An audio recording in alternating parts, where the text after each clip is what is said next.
Hi, I'm Andrew Wallace, and welcome to the We've Got a Problem podcast, where each week we explore inspiring stories of struggle, success, and solutions to prevalent problems, and how our guests have turned a problem into an opportunity.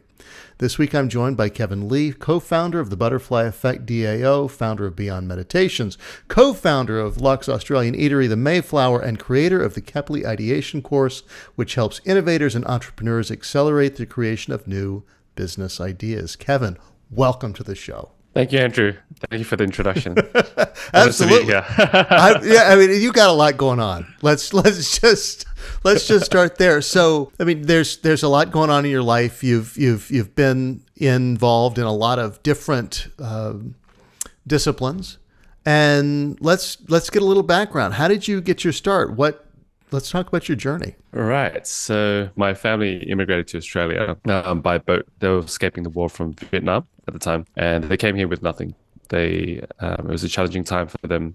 They brought my sister, my brother here, and when they came here, shortly after they had me, so I was born in Australia. But due to challenging circumstances between the two, they split. So it was a single mom, 3 kids in a country she couldn't speak English. As you can imagine, it would have been really tough. Yeah. But she made it, right? But she had to work very hard for it. She worked 3 jobs. My brother and sister were already old enough to go to school. I wasn't, so she had to send me around to take to different families to be taken care of. And so I grew up in Australian families, Filipino families, Samoan families, Vietnamese families, Chinese families, so a variety of different families. I went to schools in rich eastern suburbs all the way down to the poorer western suburbs, and they gave me quite a variety in experience. Fast forward, got through all of that, and I studied mechanical engineering. That was my background. Got out into the industry. My dream was to become a Formula One engineer. Okay. And after getting into part of the industry, I realized, that wasn't for me. Left, and I took some savings, flew me and my best friend to Japan, and we ended up starting a grey market importing business. So essentially, we bought car parts and flipped it for a coin back in Australia. And that's when e-commerce was beginning to boom in Australia at the time. We did all right, actually, and then that was my first taste of a business venture. You could barely call it business. You're just kind of buying stuff and flipping it for a coin. But anyway, retail arbitrage. That's what it is. Yeah, essentially. We started with that, and then it kind of transformed because I remember one of the pivotal moments was we were running this campaign, and we were in the whole Japanese car market scene, which is modified cars. Yeah. Modified Japanese cars, and the police didn't take a very good taking to that because you're driving around with these loud, obnoxious cars, or very, very low to the ground, and all these things. And so they would always pull us over and go, "Just give us trouble." Every time we drove out, they just give us trouble all the time. And so I thought, you know what? Let's do a campaign. Let's create this T-shirt called "Don't Discriminate." And so what we did was I ordered a whole bunch of T-shirts from Japan. At the time, so they were Japan T-shirts, although they were made in China. But anyway, they were Japanese branded T-shirts by the brand of Uniqlo, which you probably have heard of. Yes. And Australia never had Uniqlo. They didn't have Uniqlo until maybe about 6 years after that. And so I got the base T-shirts in, got screen printing, got all these designs of these cars on there, printed it, and we ended up selling thousands of these T-shirts. And then after that, very little people asked for me for car parts. Everybody was asking me about print work. It's like, okay, but I want to print this T-shirt, or I want to print this lanyard, or I want to print these hoodies, and I want to print these stickers, and can you help me do this kind of that? Suddenly you became an expert in something that was just a side idea. Exactly. Now you're the print expert. Okay, so yeah. So we rolled with that. From hand screen printing to this pretty much semi-automatic 8 carousel printing machine, and we grew from that, and that was I would say probably the first legitimate business that I had. We were doing quite well, and I had a point in time where I thought, it's we're doing all right at the moment. I'm still young. I've always had a dream of opening up like an eatery, like a cafe or a restaurant. And I thought if I don't do it now, I would never do it. So let's just bite the bullet. I was a childhood friend to jump on board, and we gave it a go. Again, a very silly move in the sense that neither of us had any experience working in a cafe or restaurant But or running a business of that nature. but that didn't stop you. See, that's Yeah. and one of the things I've talked to a lot of people on this show about business and the way that they kind of conduct themselves and hop into things.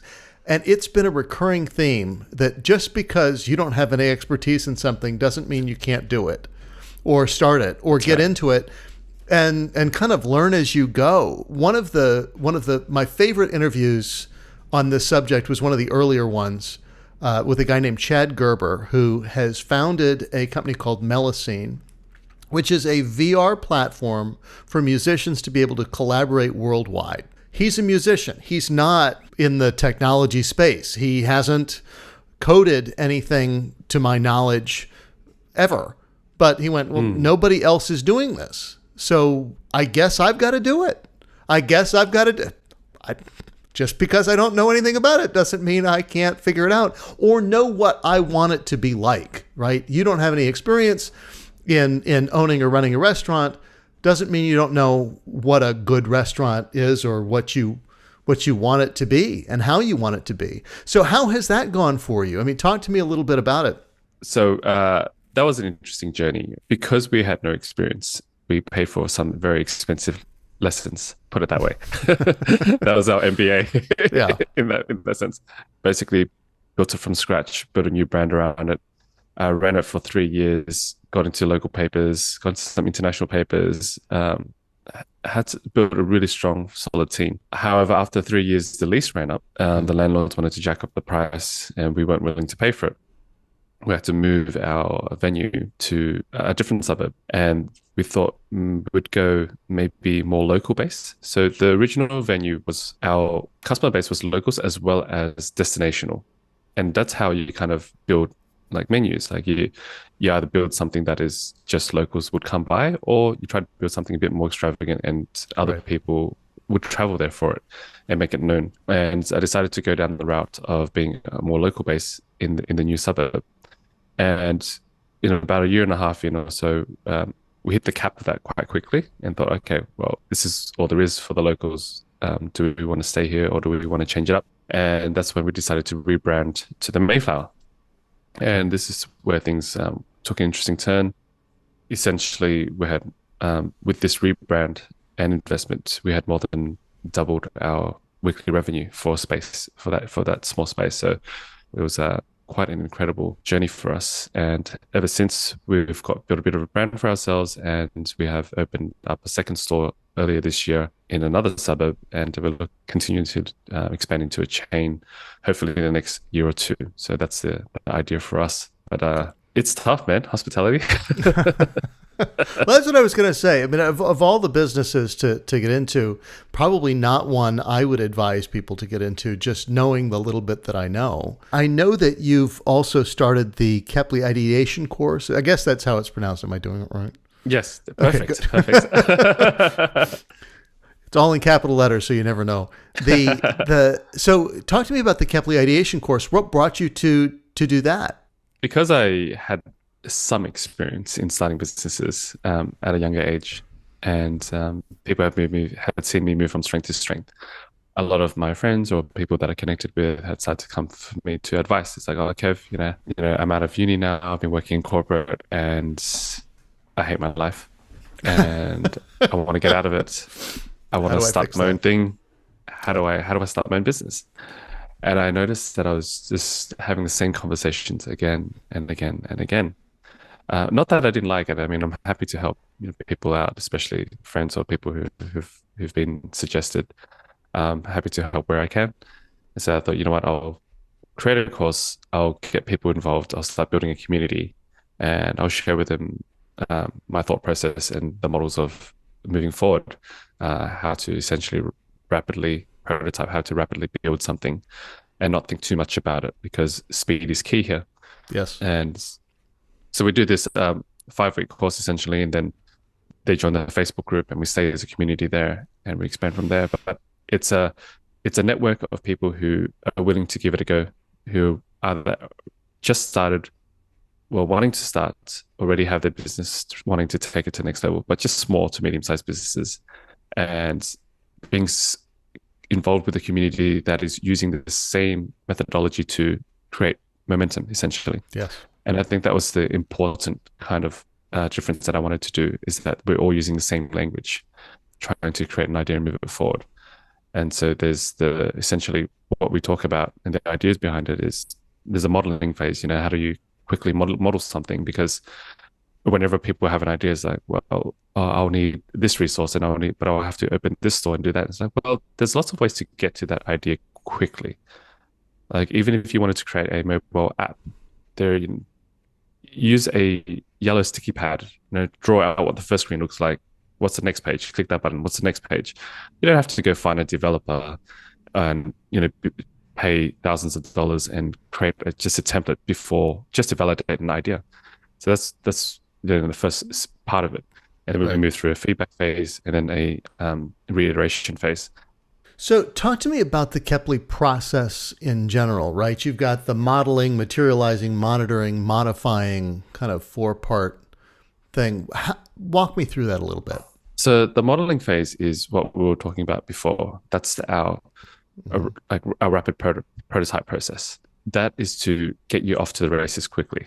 You're allowing to do yourself so instead of thinking, I have to put so much resource into getting this done, think about how am I going to get this to market ASAP.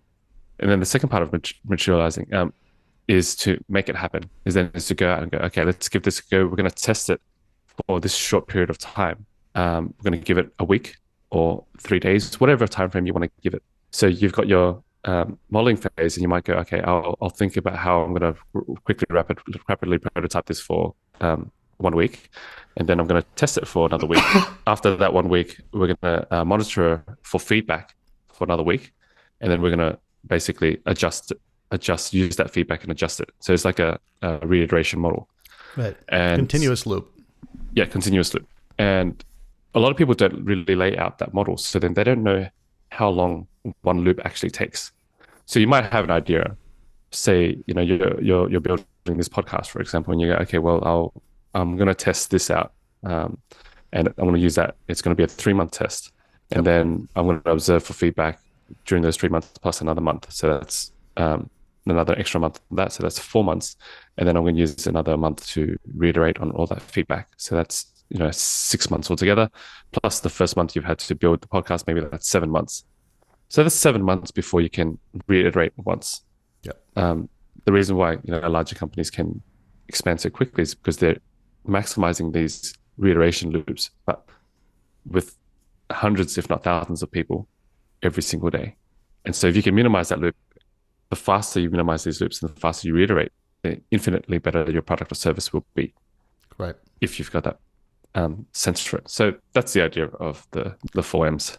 Well, so one of the things that I like about that process is the idea of iteration, right? Just that it's everything's an iterative process. And we all want to believe that somebody had this fully formed, perfect idea and went out and did it. Continuing to, like you say, go through a process and actually being able to see that process and kind of go, it's okay. I'm kind of in the materializing phase. Now I'm monitoring. Here's what it's going to be like. I think really would help a lot of people trying to start businesses, trying to get ideas off the ground, be comfortable in what's going on. I know, at least for me, it's easy to look at something and go, I'm just not making progress. It's not moving forward. It's taking too long. It's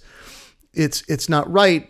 Maybe I should just give up and to try and walk away from something that might actually be a great idea, and you just haven't given it the time or focused on the stage that you need to be focusing on to, again, reiterate. What have you seen?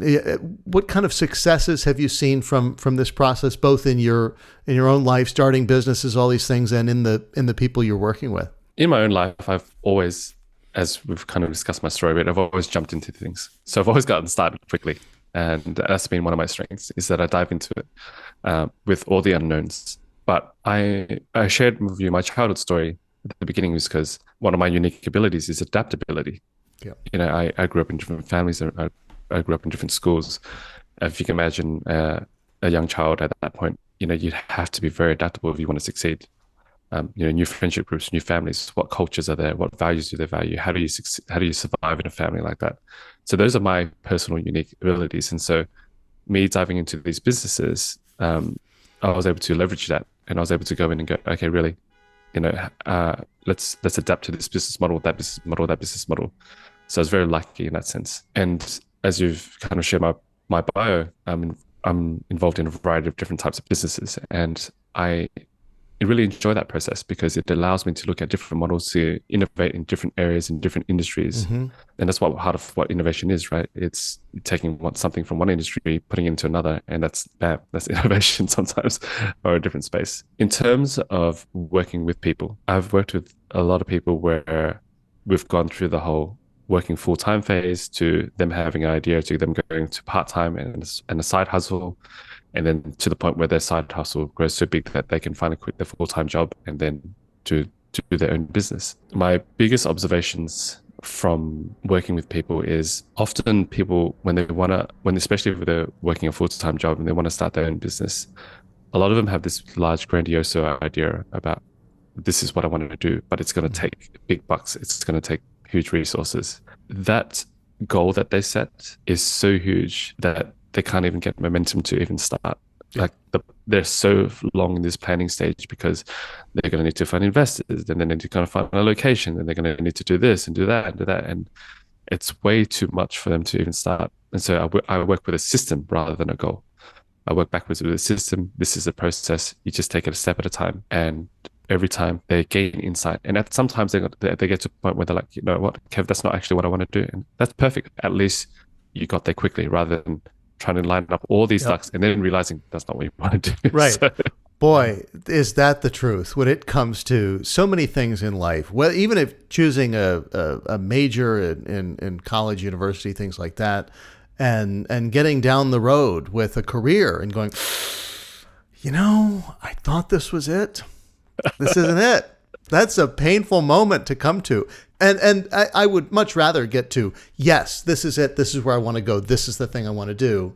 And I know, and I'm confident that this is right because I've done the work to get through all these things. That's a great place to be.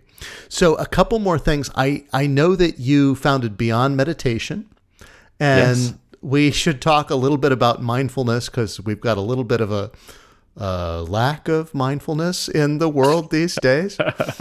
Why is that important? Who needs it? What's the problem? On the surface level, everyone talks about how digitally connected we all are at the moment. We're always on the phone.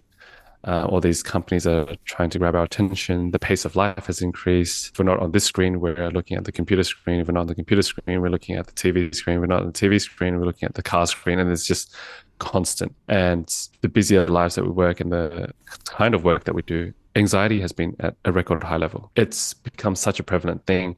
Almost anyone I talk to is either feeling anxious, going through some form of stress, some sort, even a level of depression or some sort. There's always issues lying there. And of course, everyone can relate. Of course, being in business, there's always so much going on. There's always challenges, and that puts you in a high stressful situation. So these tools are a must for me. It's not like maybe. Right. I need these tools on a daily basis.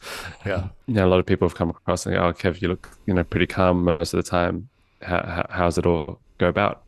What are you doing? And of course, breathwork meditation is my thing, but that started at a much earlier stage. When I was younger, in primary school, I've always wanted to do martial arts. I loved martial arts. And I begged the family I was living with to do martial arts around the corner from where we were staying. Like, I promise it's free. It's a temple. They teach martial arts there, and I want to go there to learn. And they let me go. So every week I went to the temple to learn martial arts. But being a temple, before class and after class, you have to meditate. That was part of the process. So we're talking about a primary school kid who's starting his meditation practice since then. And as I grew older, I grew more curiosity for it, fascination for the area of study. And that's when I started to go down the routes of understanding, bridging science and spirituality, understanding that process more. How does that affect our physiology? How does that affect our mind, our brains? Now I'm at a stage where I traveled around the world studying with different teachers. I curated my own practice and teach out of a studio here in Sydney. And it's been such a beautiful journey because everybody comes in, you just see them, they're just vibrating at this high frequency. Everyone's wired after work. And then an hour later, everyone's just super chill, relaxed, and they're very grateful and they're thankful that they're in that state because they don't often feel that. And they walk out and feeling rested, relaxed, ready to sleep and to tackle the next day. And always tend to try to do it on a Wednesday, which is that midweek day that everybody needs it. Just good. The thing about mindfulness meditation and all those things that really gets to me is how often we can lose the sense of being mindful. To pull one step back and go, I'm tired, is a huge thing rather than just biting somebody's head off at work. Not that I would ever do that. No, I mean, never, not once. To sit there and say, just let thoughts pass through, just the whole meditation practice of not letting these things build up, I suppose, and kind of blowing it out like a release valve, like you say. You come in on Wednesday and it's halfway through the week and everybody is stressed and everybody's got a bunch of things going and the week's not even close to over yet. I'm getting, it's Monday here for me. And already I'm getting into it. So we're coming to the end here. I have just a few questions I try to ask everybody. What do you think is the biggest fallacy that it feels like everybody buys into, but that's total hogwash? What's overrated? I think one of the biggest fallacies is this whole race that a lot of people are trying to get into about making money. I think, yes, it's important that we have money to survive, but I think this whole entrepreneurial space, especially the space I'm in, and everyone's rushing to, get there quick, get there fast, make gazillions of dollars. And I see so many people on that train, and entrepreneurship is such a hot term these days. Like that's how they want to be labeled now. I'm an entrepreneur. But in being an entrepreneur, you're starting your own business. The learning curve is so high. There's huge amounts of stress because then if you don't have a financial security, that's what you've got. You've got to rely on building it yourself. It's a lonely journey because it's not always things you can discuss about, and you got to kind of work through it yourself. And all of these things, if you don't have the tools to mentally regulate all these things, it can really, really put you in a dark hole. Yeah, you're really going to take a toll. Yeah, and so I don't think these things get talked about enough. That we always see these successful startups and whatnot, but it's a really tough gig. And then at the end of it, say you do make $1 gazillion, and so what? You've sacrificed your health, you sacrifice your family, your friends. If you don't keep those in check, what was it all for? At the end of the day, if you don't even have your health, there's no point. You don't have your family, you feel extremely lonely when you get there. Yes. And so if you don't keep yourself in check, then there is no life there. So conversely, what is the most underrated concept you think people overlook? What are people missing? And it could be the same thing, right? I mean, they're two sides of the same coin here, but I would still say the practice of meditation, mindfulness, I think, and the practice of breath work. I know it's a lot more popular now, but a lot of people still don't do it. And I don't think it's done enough.